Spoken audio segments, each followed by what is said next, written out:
तुझ्याच वाटेकडे डोळे लावून बसलो. खरं सांगताय पप्पा? खरं बाकी किती काळजी घेताय तुम्ही माझी? मुलीच्या भविष्याची काळजी घेणं हे बापाचं कर्तव्य. वास्तविक मी तुझ्या लग्ना अगोदरच तुझ्या नवऱ्याला अट घालायला हवी होती. कसली बरं? नोकरीच्या ठिकाणी तुला घेऊन जाण्याची. बरोबर बोलत तुम्ही. तर जावई बापू, तुम्हा दोघाचा काय निर्णय झाला? माझा निर्णय तर कधीच पक्का झालेला नाही. त्यांनी वेगळा संसार केल्याशिवाय मी काही जायची नाही यांच्याबरोबर. बाबा, तुमचं सगळं पटतंय मला, पण आता वेगळा संसार घाटायचा म्हणजे जागेचा प्रश्न आला आणि जागा मिळाली तर डिपॉझिटचा प्रश्न आला. अरे तुझ्यासारख्या ऑफिसरने कुठेही शब्द टाकला तर काम आपोआप होऊन जाईल. चल प्रीती, चल तर आता जाऊन आम्ही पुढच्या तयारीला लागू. पप्पा येते बरं का? सुखिया गोडी गुलाबी ना. आणि काय हो, हा कुठल्या बाईचा फोटो? अगं, माझ्या आईचा फोटो आहे तो. अहो किती सांगायचं तुम्हाला? काय झालं अहो, आता? हा फोटो घेऊन जायला आपण काय स्वतःच्या घरात चाललोय का? स्वतःच्या घरात जाऊ ना, तेव्हा तुमच्या आई बाबांचे फोटो लावायला घेऊन जाऊ बरं का? अगं, मला भीती वाटते अडकू दे त्याला. हो, गप्प बसा. ज्याला गरज असेल ना तो आणून उठलेला आणि लावेल तिथं वर. जा जा. आपल्याला वेळ होतो. त्याची बाहेर दारात वाट बघत बसली आपली. हो हो हो, तेही खरंच म्हणा. जा जा. निघाला तुला तुमच्या दर्शन तरी घेऊन जा. अरे अरे, बाजूला हो, गडबडीत पाऊल पडायचं.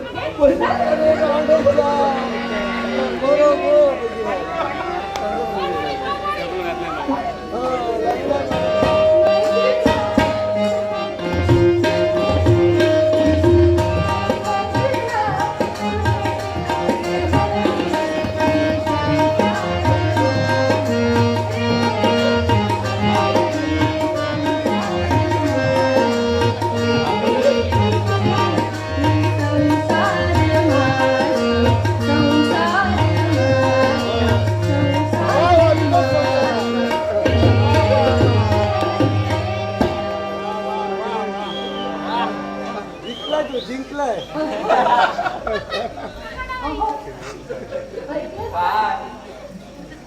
सकाळी उठल्यापासून ऑफिसला जाईपर्यंत या कपड्यांना इस्त्री करता करता माझी कंबर ढिली होऊन जाते.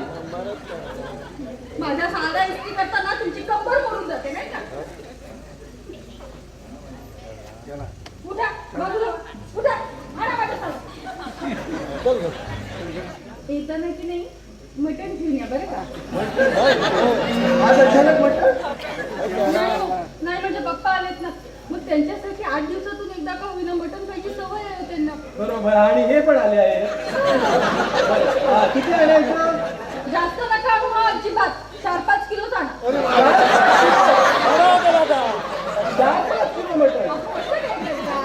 बरोबर पप्पांना सुकं सुद्धा मटण फार आवडतं. आता माझा खिमा होणार यात काही शंकाच होती. काय म्हणाला? दिवसेंदिवस या पाहुण्यांची आवक तर वाढलीच चालली. आणि एकदा बोलावं काय म्हणलं? काय नाही ग, घेऊन येतो मी, घेऊन येतो. हा. बरं, हे पेपर वाच म्हणजे कळेल तुला काय घडलंय. काय एवढं? वाचून बघ बरोबर. हा. कोल्हापूर जिल्ह्यातील एका ऑफिसरनं लाच घेताना त्याला पकडण्यात आले. पोलीस तपास चालू आहे. लवकरात लवकर पोलीस त्याला पकडतील.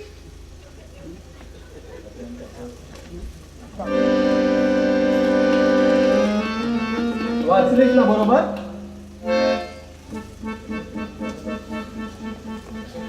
पण काय हो, असा प्रकार करायला लागत मला बायकोनं सांगितलं होतं. तरी मला वाटलंच होतं वाल्या कोळ्यासारखा कोणीही पापाला धनी राहणार नाही म्हणून. पण काय तुम्हाला लाच घ्यायला सांगितली होती कोणी? गेलात तुम्ही आणि त्याचं खापर बसलं सगळं माझ्यावर. अगं, हा पगार कशाला पोहोचणार? तू पगार पगार पगार म्हणते. अगं, दिवसेंदिवस घरचा खर्च वाढत चालला आहे. त्यात वेगवेगळ्या तुझ्या हौस. आज हे आण, उद्या ते आण. ऑफिस मधून घरी यावं तर रोज फ्रीज साठी कटकट. मग कुठं पोहोचणार तो पगार? म्हणून हे सगळं करावं लागलं मला. बाई गो बाई, चोरी तुम्ही करा आणि त्याचे आरोप पत्र आणि बापाची घडी मला बनवा. खाऊ लागायला सगळेच होतात ना, पण आता निस्तारायला मी एकटाच. तुमची हौस पुरवायला गेलो आणि मीच जाळ्यात अडकलो. आता आलं लक्षात. आपण त्याच्या म्हाताऱ्याची आणि त्या पांगळ्याची आठवण. खबरदार, माझ्या भावाला पांगळा बोललीस तर. असं भावाचा चांगलाच पुळका आलेला दिसतोय. तुझ्यासारख्या नालायक बाईच्या तोंडाला लागून मी माझ्या देव माणसासारख्या भावाला आणि आबाला विसरून गेलो. त्याच मला प्राश्चित भोगावं लागणार आहे. हो का? मग जावा आता खुशाल घेऊन बसा तुमच्या त्या भावाला आणि म्हाताऱ्याला. तेही केलं असतं, पण माझं हे काळं तोंड त्याला दाखवायला सुद्धा मला लाज वाटते. हो? कोणी काळं करायला कोणी काय डांबर पुसलंय हो तुमच्या तोंडाला? अरे च्या, तुझी जीभ आहे की शेत खाना. अगं नवऱ्याच्या असं तोंडाला तोंड देताना लाज नाही वाटत तुला?